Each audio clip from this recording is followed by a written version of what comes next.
Hi everyone, welcome back to my channel. I'm Extrode, and in today's video we're going to be talking about how to find hobbies to replace gaming. So, I've been thinking about this topic for a long time, but I really haven't been able to get some good ideas on what to actually do. And being honest, it's hard to find a one-size-fits-all solution for everyone.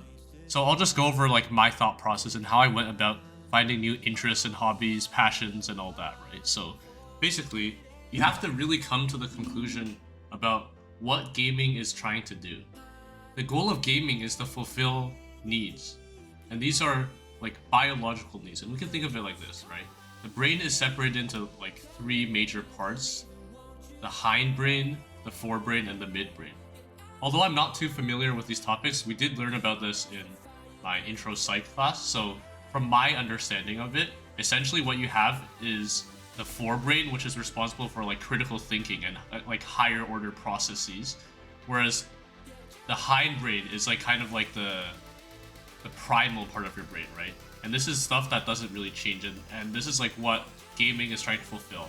There's many needs that gaming is trying to fulfill, and these are things such as a sense of accomplishment, friendship, and all that, right? These kinds of needs are needs that you kind of need to survive as a human being. And gaming, what it basically does is it basically does the needs for you, right? Because you can think of it like this. For example, something like a sense of accomplishment or a sense of achievement. They're basically the same thing, but you have gaming, which is going to do it for you, because when you play a video game and you succeed in the game, you get that hit of dopamine and you feel a sense of accomplishment. You feel like you're working forward in your life. But when you stop gaming, there's nothing tangible that you actually get from it. And this is not hating on gaming overall, but you have to understand this from a video game addict's perspective. I was heavily addicted to Fortnite. I had over 4,000 hours on the game, and I thought it was, I was okay with that for a while. I remember going onto my Epic Games launcher. If you don't know, that's basically where you run Fortnite from, right? And I see that there's 182 days or something. It was over 180 days, and I converted that to hours. I'm like, shoot, that's 4,000 hours. And I felt like I was getting places, right? In the game, I was a competitive esports player. I never really made it pro, but I wanted to go pro in the game, and I spent a lot of time and dedication to improving all aspects of my game, whether that's building, editing, aim, piece control, game sense, right? All these terms that you may hear if you're familiar with the game of Fortnite. But when you think about it, these skills aren't actually skills that you would need in your real life, right? You're not gonna need good aim or something, like good piece control. That's not really a tangible skill. And although you can think of it like this, it's more of you have to analyze your situation, right? And you have to ask yourself some questions, such as, how is gaming impacting my life? Am I always thinking about video games when I'm not gaming? And this is one of the huge things that you have to keep in mind, right? Because when you try to find new hobbies, it's going to be very difficult if you're still playing video games. And that's what I realized for me, right? Because I always tried new hobbies, but it was very difficult. I tried to play the piano. That was one of the things that I always because it's not really a technology thing, right? It's you kind of just do it on the side, and it's pretty fun. But when I did it, it was boring. That's because of how gaming affects your brain. Not only does it fulfill these needs, it also it hijacks your dopamine system. So basically, your brain, it becomes tolerant to the amount of dopamine, and it wants more and more dopamine. So when you do other activities in comparison to gaming, they're all boring, because realistically, you can think of gaming as something that's very stimulating, and it gives you a lot of dopamine, and it's very fun in the moment. But it doesn't provide long-term happiness. It's only a temporary, it's like a bandage, right? Or band-aid solution to your life's problems. And this is another thing, right? When you find hobbies, you have to find activities that really fulfill you, but you have to realize that there's not one hobby that can fulfill everything that gaming does. Gaming provides you with a sense of accomplishment, a sense of friendship, all these things, right? And also something to work forward, a sense of improvement. You have to find different activities that suit these different needs, and you kind of have to combine them all together. Because if you were a try-hard gamer, or die-hard gamer like me, and you played sometimes 16 hours a day. Yeah, I did that for 2 weeks, or it was over 10 hours. I had over 4,000 hours on Fortnite. You really didn't you had, your life was dedicated to Fortnite in my case, because I tried to play only on weekends, but even then, I was watching a lot of Twitch streams. I would get home from school, and then I just watch like FNCS, right? And then like FNCS finals, like who's gonna win? Like think of like following a sport, right? Like when you have something like, for example, I'm a huge baseball fan now, and that's actually one of the huge hobbies that I've picked up. But like you follow your team closely, right? And you kind of like pick up all these small details. And basically that was what I did with Fortnite. Like I was a huge Fortnite fan. I'd follow all my favorite players on Twitch, and they were all esports professionals, and I also wanted to be just like them. I aspired to be like them.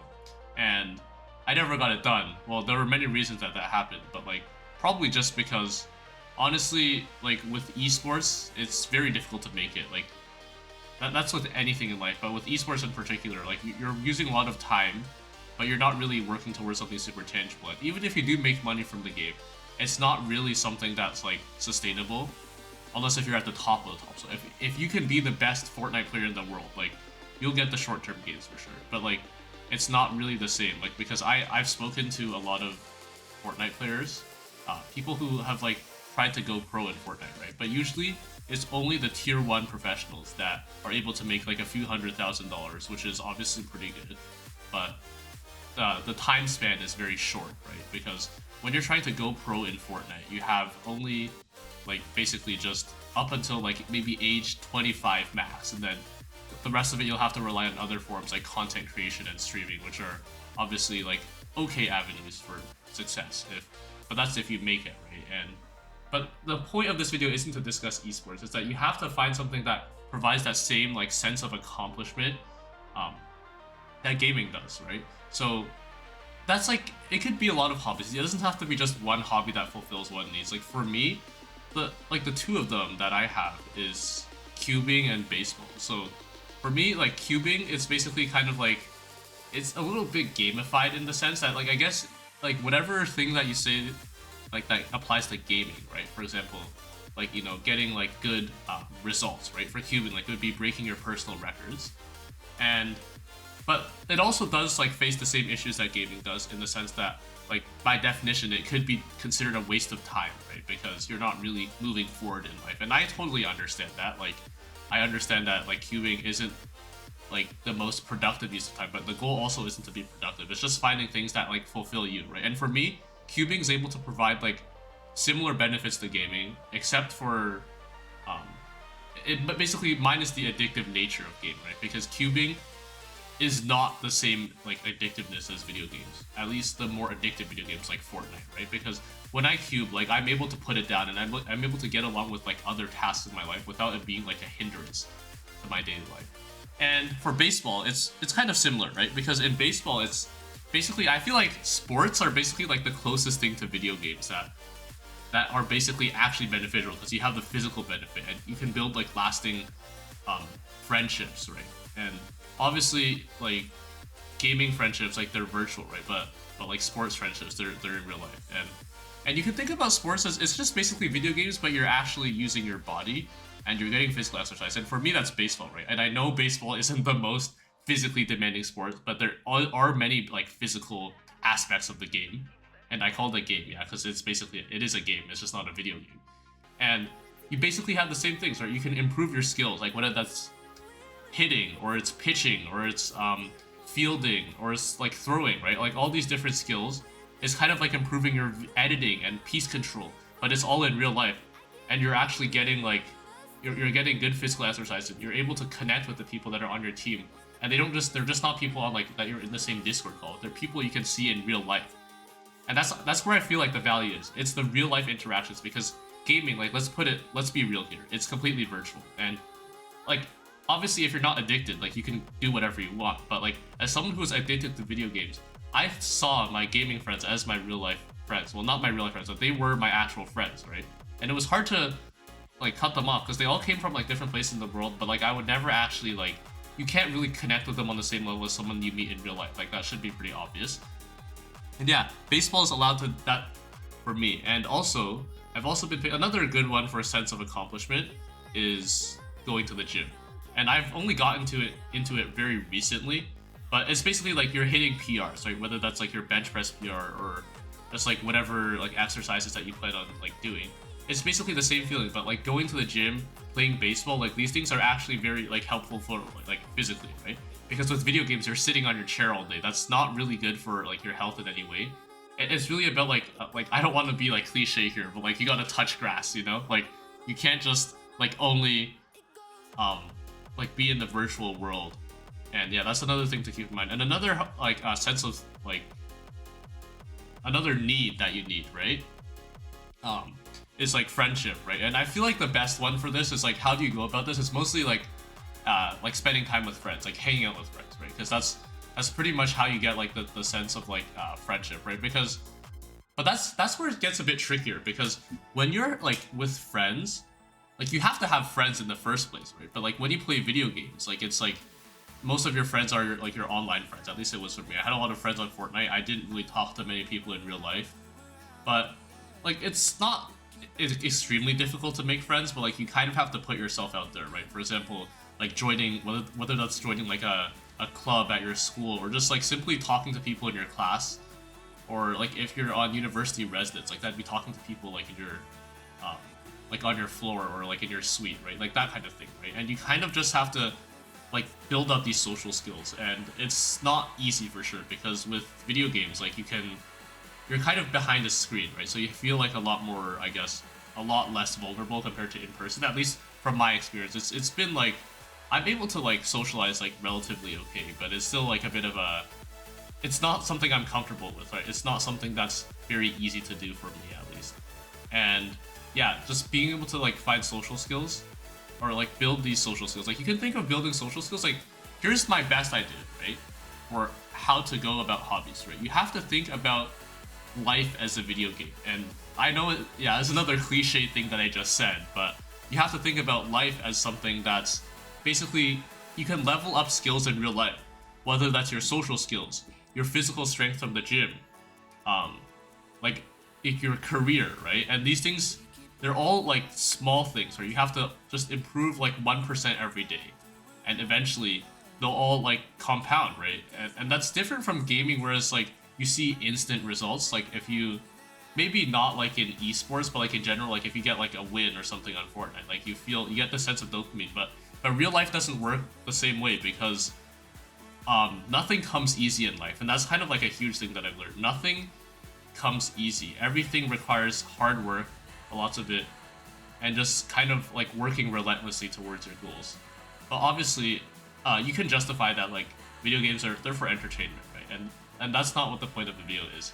If you're not addicted to video games, then that's your choice, right? If you wanted to spend like maybe I don't know, like an hour a week or something, just like hanging out with your friends, like your real life friends on video games, like I totally get that.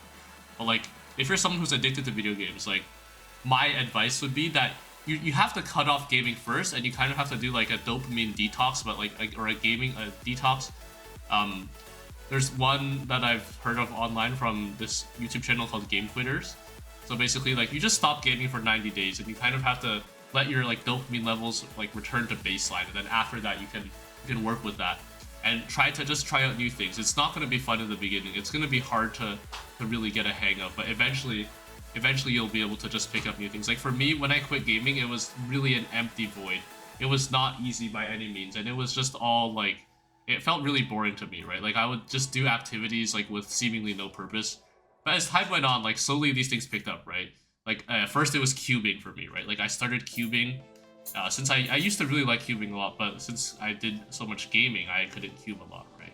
And then after like a year went by, and then I picked up baseball, right? Because baseball was just something that I used to do. I used to only watch baseball, right? But then that actually inspired me to start playing the game. So like I signed up for like a local house league, and then I just got like into the game. It was really fun, and it was kind of like just like I could improve my skills. I could see improvement. And then after that, it was the gym, right? Like the gym is also something that's like they're just all very helpful and very beneficial. And the thing that's different between these and gaming is that you can't just do one activity. Like I couldn't just go to the gym. You can't go to the gym for 15 hours a day, right? So it's more like just setting a balance with all your hobbies while also balancing your work. Like for me, honestly, like even like studying, like I'm studying computer science in university, and it's kind of like similar, right? Because I find something like programming is actually it has like many of the same like feelings as like video games, right? The dopamine that you get from it, but it's not like it's not like it's stimulating because you're not getting a hit of dopamine. It's only when you like solve problems and all that, right? So that's just kind of like my 2 cents on this topic, how to find hobbies when you quit gaming. If that was helpful, consider liking, subscribing, and commenting down below. And I'll see you guys next time. Bye.